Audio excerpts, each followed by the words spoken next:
ചിലപ്പോൾ സംഗീതം തീർക്കുന്നത് ജീവന്റെയും ജീവിതത്തിന്റെയും വഴികളാണ്. ഗസൽ വഴി. വടക്കൻ ദില്ലിയിലെ തെരുവുകളിൽ ഗസലുകൾ പൂക്കുന്ന രാത്രി, യമുനും മധുവന്തിയും കൈകോർക്കുന്ന അരണ്ട വെളിച്ചത്തിൽ ഞാൻ തേടുന്നത് സിതാറിന്റെ പൂക്കൾ കോർത്തെടുത്തൊരീണമാണ്.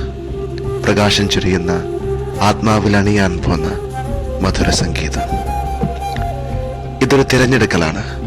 കാഴ്ചയിലെ നിറങ്ങൾ പോലെ, ഒഴുകുന്ന പുഴയിലെ വെള്ളാരങ്കല്ലുകൾ പോലെ, ഋതുഭേദങ്ങളിലെ വസന്തം പോലെ, കവിതയിലെ ലഹരി പോലെ, ആരും കൊതിക്കുന്ന, ജീവനിലലിയുന്ന നിത്യസംഗീതയാത്ര.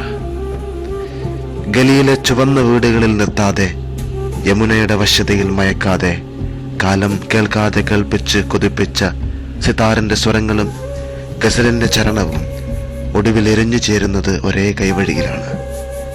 എന്നിൽ നിന്ന് നിന്നിലേക്കുള്ള കനലുകൾ വിരിയിച്ച ഏതോ കൈവഴിയിൽ.